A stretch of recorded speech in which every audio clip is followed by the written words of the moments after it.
Hi everyone, Rene Bastarache here with the American School of Hypnosis, and in today's Hypnotist No-Nos number 2, I'd like to speak to you about hokey items in the office. What kind of items am I talking about? Well, to give you an idea of a few things like spirals, you've seen those hypnotist spirals going around and around, pendulums, religious items, or any kind of weird stuff that's not taken, I guess you could say, across the board by the general public. The problem is we tend to like certain things ourselves, have our own spiritual or religious beliefs, and we like to advertise them. However, not everyone has the same beliefs as you. And by having certain items in your office when a client comes in, it can put them off, it can make them scared, it can actually anger them to get them to turn around and walk out of your office. And even if they don't walk out of your office, they may be nervous or put off enough that they're going to be closed-minded and the hypnosis session won't work as well for them. Let me give you a few examples. I had a student a while back. He worked in I guess you could say, a religious area. It was a very strong Catholic area. And you walk into his office, your first thing you see is this huge statue, probably about 4 to 5 feet tall, right in the middle of his office like this. Okay, now, even if you're part of that religion, statues like that kind of can be a little freaky. It's like watching the Chucky doll. I mean, it might make you a little nervous. And that's great if that's the only religion that he wants to deal with, but it can put some people off. Now, what I mean by if that's the only religion you want to deal with, I also have a student who works in a Jewish community in New York.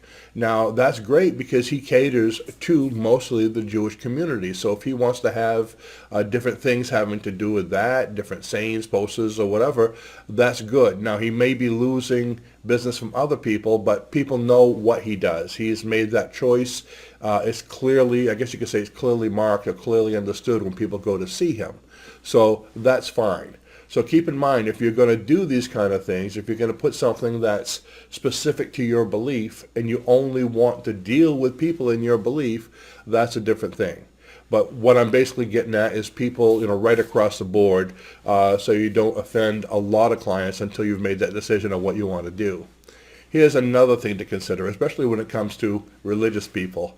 One of my first offices I had years ago was right beside, I'm talking about maybe 20 feet beside the parking lot of a huge Catholic church in a town over here. Now, the thing is, a lot of religious people are a little put off with hypnosis to begin with. When I say put off, they're scared of it because they don't understand it. Because a lot of times when you don't understand something, that fear will make you to think all kinds of negative, nasty things. Oh, they're possessing my mind, they're controlling me, which we know is not so. But it was funny, if I was there, let's say on a Saturday night or Saturday afternoon when their Saturday services were breaking up, like I said, this is a big place, so a lot of people would be walking out of the church, and they'd come out front of my huge picture windows of my office, they'd see hypnosis, and especially the little old ladies, they would cross the street, get on the other side of the sidewalk just to pass my office, then they'd come back on my side, and you'd see them looking like, walking really fast because they were scared. So we kind of put off people as it is by being a mysterious type feel. Now, if I had maybe like posters of sinister hypnotists in my window besides, holding pendulums with their spiral eyes staring at them, I probably would have never gotten any business at all.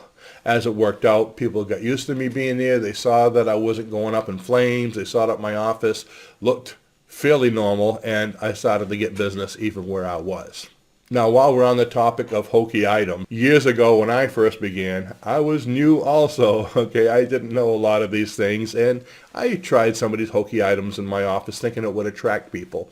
One of the things I did is I had a spiral, probably about this big. A spiral is one of those things that goes around and around and around, and the whole idea is to draw your eyes into a center focal point. And some hypnotists will use them to be funny, or they might go like this with one just to get you to look at things. But I had one of these things, and it was a battery-operated type thing that connected to a box, and I put it in my window.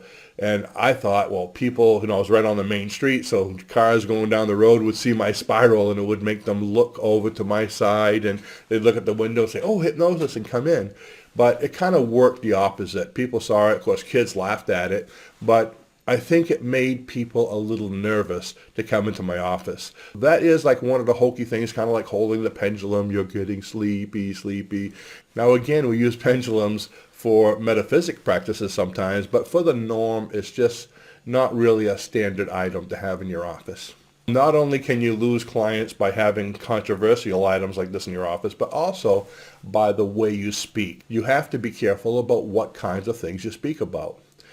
One item can be politics. You might feel very strong politically in one certain area, or your client might be just the opposite. They might not have your views. So if you start saying, I think this person should do this, or I'm happy this person did that, you might really be ticking off your client, and you might lose the client that way.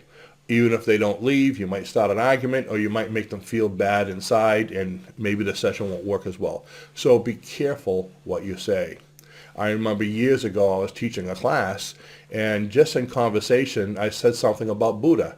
No, I'm not Buddhist, but I just said something about Buddha. I think I saw a poster somewhere that was cute, so I mentioned it.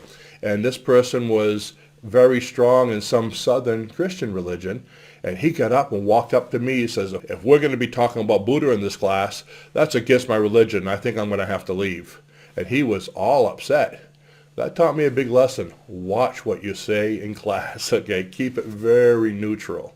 What other kind of things can probably bother someone in your office? Well, we're talking about metaphysics people, a lot of them like to burn incense.